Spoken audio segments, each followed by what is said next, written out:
What's up, college football fans and Mean Green fans? Sonoy Valente here once again with the Mean Green Show. Today, joined by Miles and JD, and we're going to recap this North Texas UTSA game that, unfortunately for us North Texas fans, North Texas just came up just too shy to pull off the win in the Alamo Dome.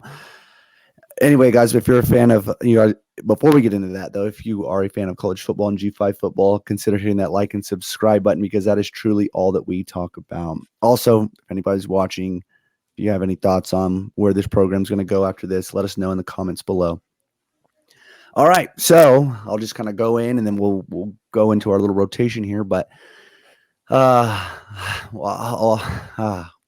I can't even talk, and this is Monday. We're filming this, and I'm still like, this one hurt me, guys. This one really messed me up, probably more than I should have allowed it to. And I know we talked pre-tape, and Miles, you said you enjoyed it. It was a fun game, which I'm glad you did. But man, that one really twisted my guts. And I was speaking with Jared on their podcast on the Alamo Dome Audible, and I asked him, like, do you let the losses of UTSA affect you like this? And Jared said, I used to, but not anymore, and explained why. And I'm just not there yet. I'm not emotionally that mature.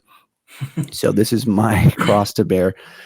But anyway, just kind of getting into the game, man, it's just so frustrating because defense was playing lights out for the longest time and giving having to get back on the field so much. And as much as I don't like doing this, I've had the opportunity to ask him a couple of questions now. And I'm referring to Austin Aune. I feel like you got to give this guy a lion's share of the reason why this kind of panned out the way it did. Obviously, he got hot later, putting up still under 50% completions, but over 300 yards and 3 touchdowns with 1 pick. But, he was just bouncing some in the dirt and he wasn't able to find his guys on routine passes. And UTSA, they did exactly what I would have expected them to do. They loaded the box up and made it running almost impossible. And you would hope with the box being that loaded, you could hit some, single coverage guys, our receivers that are in single coverage guys just manned up essentially but we weren't able to do that in the beginning. And it made for a lot of quick drives, a lot of 3 and outs, or with not a lot of clock being ran off and giving, our defense just being gassed. And I feel like Coach Bennett called the game of his life. I hate the fact that everyone thought it was over, and of course that's going to live forever. But that really hurt me too. Just seeing those guys being genuinely happy, and it just wasn't the right call with that first down. But I don't know. I mean, obviously, I do believe Aune deserves again the lion's share of this the blame, but. In his defense, they have not had a quarterback coach. So I don't know what – I mean, I hope to God they're practicing like crazy, passing the ball because, teams – now this is on film. Western Kentucky, if they have a brain, which I'm sure they do, hopefully Miles comes back. I see he just got logged out. They're going to do the same thing. They're going to load the box and make us pass. And by God, we better be able to do it, or it's going to be another – loss if you can't, make those passes. So it's tough. It's disgusting. It's hard. I was listening to the Green Room with Matthew Bruni and Colin. I was listening right when it came out, and they got 3 minutes in. Right when they were going to talk about the game, I stopped it. I couldn't even emotional. I let myself. I couldn't even look at the stats. I really just. It was just bad. But anyway, Miles, passing it to you from there. What are your thoughts of the game itself, and being that you were there too? I mean, it was a great atmosphere. I thought there'd be a little bit more people there. I mean, but still 27. Oh man, look, UTSA got Miles. They got him. Look at that. He's looking up. he's been had. But all right, well, JD, we'll do this thing, you and me. It looks like, but. Man, what are your thoughts? I know you've been pretty hard on Twitter, and you don't have to go that hard on here if you don't want to, but you can, just if you would be candid with us, though. I mean, what are your thoughts here? Yeah, I mean, I've been called, on Twitter, hater, hating the team, just being negative, loving them when they're doing good, hater when they're down, and that's not really the case. I think I've been pretty consistent this whole time. I mean, Seth, the drawback, in my opinion, is beating teams that have winning records, beating good teams. I think the bottom feeders, North Texas has dominated the last few years. you look at it, it's been since 2018 since Seth put up a winning record. I mean, we talk about always took to 8, to 5 bowls, whatever it is, not won any of them, but at the same time, only 2 of those years did he actually have a winning record. I think that's the frustrating part. I think the frustrating part is that this team does have talent. I've been, very vocal on Go Mean Green on Twitter. I mean, this is the most talented team I think North Texas has had in the last, probably since the 2013. I think this team has more overall talent than a couple of Seth's early teams that played for conference championships. I think the one position that they're truly lacking in is quarterback. And the most frustrating thing about Ani is the Jacqueline Hyde. I mean, it's you see 2 NFL passes, and then you see him spike it in the dirt 10 yards ahead of the running back or wide receiver, and then the interception where it's like you're out of the pocket, you're about to run out of bounds, just toss it 5 yards out of bounds. Instead, you throw an interception. Like plays like, and you're in your own zone. Plays like that are just killers. It's frustrating. It's hard to watch. And, being the state of Texas, I mean, it's just hard, especially in this offense that Seth has not been able to find a replacement since Mason Fun. But I mean, it's kind of like a lot of positions on this team that, I mean, the Twins were on the bench until a couple injuries, a couple deals that they come out there and start and dominate. So, I mean, I think Roderick Burns, if there wasn't injuries last year, I mean, would he ever got any playing time? And now once he got out there, he made the most of it. So I'm curious to see if there's a guy, on the bench that's better. I mean, it's hard for me to believe that Grant Gunnell, a guy that a true freshman started in the Pac-12, couldn't be a more adequate Conference USA quarterback. Stone Earl is a guy that I've heard a ton about. Like, he's dominating practice. They make packages for him. He's injured.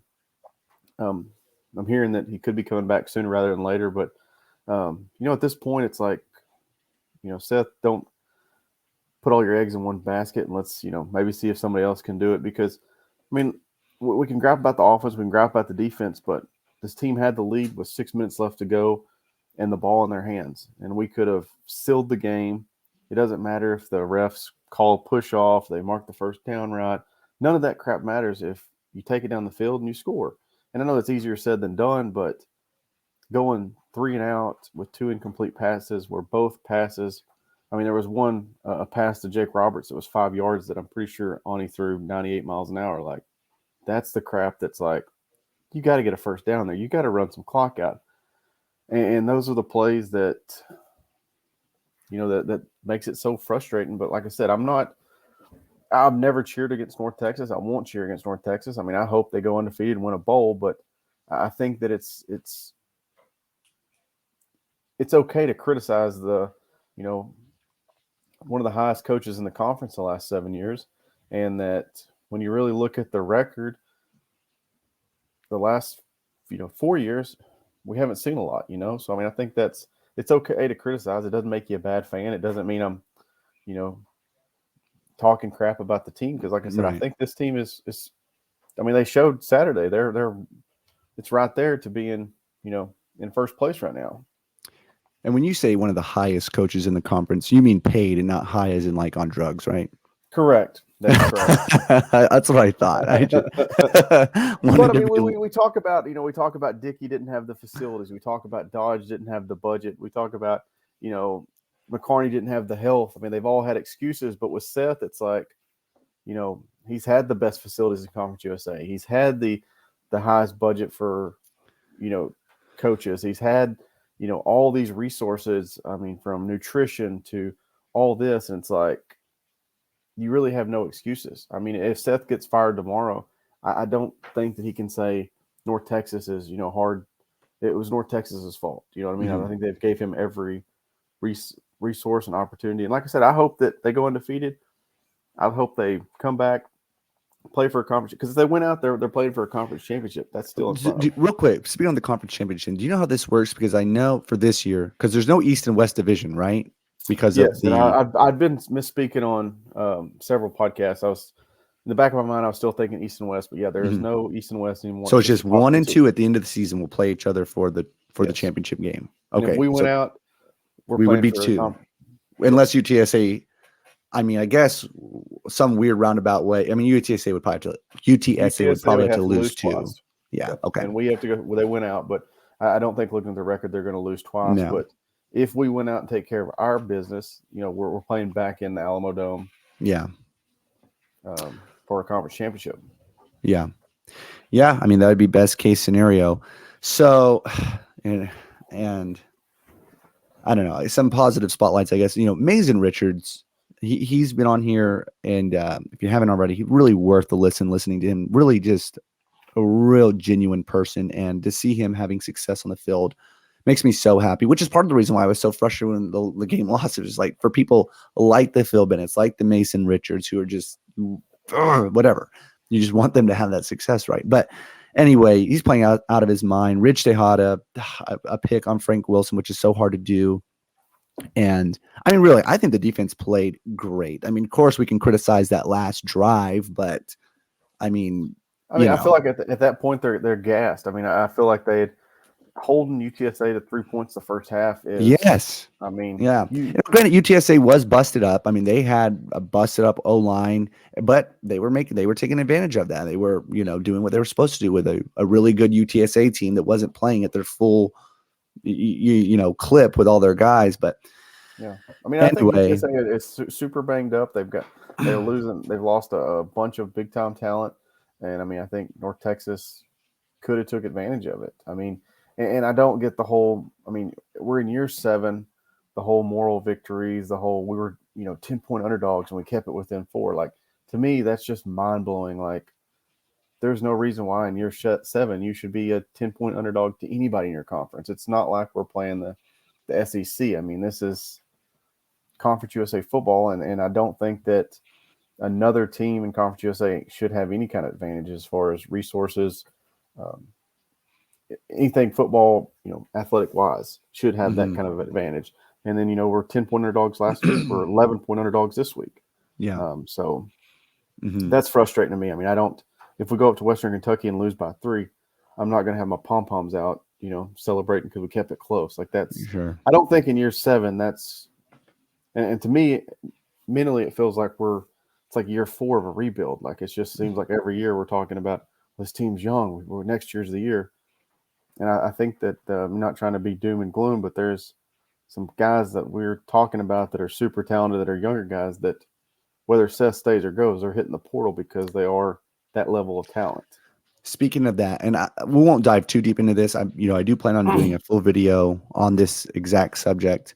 But like the Tower NIL Collective, it's really important that we as alumni are involved in that. If you care about UNT athletics, and the big donors are doing their job, and it's a healthy NIL collective for a group of 5, but I mean it has the potential to be top tier, if we all kind of join in the arms race, right, with whatever we can contribute. But like you were saying, the Varkeys Gums of the world, who are just panning out to be all that we thought they were, if we don't want to see them hit the portal, what helps that? Let's just call it what it is. NIL helps that. NIL helps retain, the talent that's there. And if we had that in place last year, I mean, who knows? Would the Twins still be here? Possibly.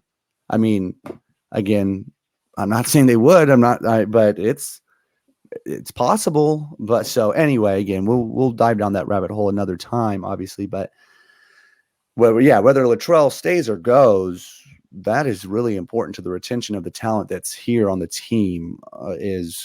You may be for it, you may be against it, but regardless of how you feel, it's here, and it's a huge factor in these young men's decision in staying or going somewhere, and you can't really blame them.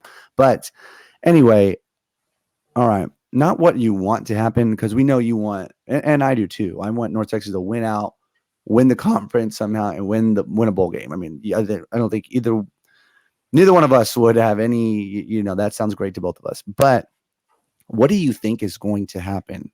Do you think we're going to have a new coach next year? And how do you think the rest of the season is going to pan out? Just real quick.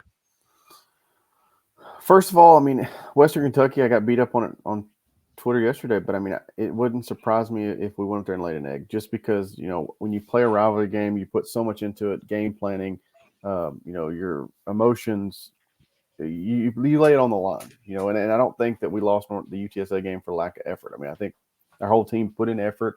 We played our butt off. I don't know if you can say the A word on YouTube, so I'll just say butt, but we played our butt off, and I think it's hard to go back-to-back road games, and Western Kentucky is a very good school, and I think that UTSA laid the blueprint for how to stop this team: load the box, shut the run game down, and make them beat you with the passing. And until Ani or whoever the next man up at quarterback can prove that, I mean, I think that we're going to see that moving forward. As far as Seth goes, I mean, we can say that the team's trending upward. It's hard for me to see it. I see that, we look at the last 4 to 5 years, Seth's beaten the teams that have losing records, and they're losing to the teams that have winning records. It's just lucked out to get enough bad teams in the conference, enough, bottom feeders on the schedule to back into bowl games with 4 wins, with 5 wins, to make it look good on the resume. But I think I don't see him winning out, and I don't see Seth being the coach next year. I don't. I think it's just too. I mean, he is the longest tenured coach in Texas, and I think it's for. I mean, this is college football. It's not near like Premier League where a guy gets sacked after 5 games or something. But I mean, 5 years without a winning record is a lot in college football these days. We've had some good runs, and we've made some bowl games. But like I said, a lot of those bowl games we backed into with 5 wins. So Seth, I think that will be on his North Texas headstone was he wasn't able to find a quarterback. He wasn't able to put it all together. I mean, just looking back, you see there was years that the defense was horrible. Offense was great. Then they kind of figure out the offense or figure out the defense. Now the offense is, can't figure out the passing game. So he's had trouble putting it all together, learning curve. I like Seth. I think he's a good coach, and it wouldn't surprise me if he does get let go to go to a school like Texas State and compete in the Sun Belt. I mean, I think he is a good coach. I think he'll have a bright future. I think he will not be unemployed for very long at all. Mm-hmm. But I just think with a new coach, I mean, we can see the momentum, the fan support has all just slowly declined. I mean, I know through my group of friends that literally just show up for bowl games. I mean, you only go to so many bowl games that it's like, oh, here's another loss. Here's another loss. Before you just have to have a change of the guard, change of the voice, and kind of have a different, direction. But like I said, I think that if he does, you're going to see a bunch of people at the portal, but I'm not 100% sure those guys wouldn't hit the portal if Seth was the coach. But I don't see, like I said, unless we win conference, go to a bowl, there's just not a lot that can save his job at this point. Yeah. And it's really sad. They win that game. Winning changes everything. We don't even go in. They just stop that last drive or whatever, score the last possession they had. Then we're not even having these conversations. So winning cures all. And I've had a guy on Twitter yesterday saying, well, we're moving up to a bigger conference. We're going to be able to get better recruits. Yeah, but so is UTSA. I mean, SMU is already there. Memphis is already there. Those are teams that we already lost to this year. So it's like, just because we're moving up, getting better recruits, they're getting better recruits as well. So I hate it. I feel like I've been Seth's biggest cheerleader since he's been here. Like I said, I think it's just time maybe for North Texas to go in a different direction. Yeah. Well, we'll see. Maybe Seth has pulled some rabbits out of the hats in years past. Maybe he'll do it again and shut us all up and win out. But it wouldn't surprise me if they don't end up 8-4 and playing in the Alamo Dome here in a couple of weeks. I mean, that would and I could be called a hater. Like, I mean, that's okay. But I'm just because I say that I don't see. Can you handle that? Can you handle being called a hater? I can. I will. Okay, I was worried about you. I'll be able to sleep at night All because right. my team will be, playing for a conference championship. So I'll be excited. Yes, it's a trade-off that I would take. Yes. For sure. But well, all right, JD. Thank you as always. Go Mean Green, and better days are ahead. Go Mean Green.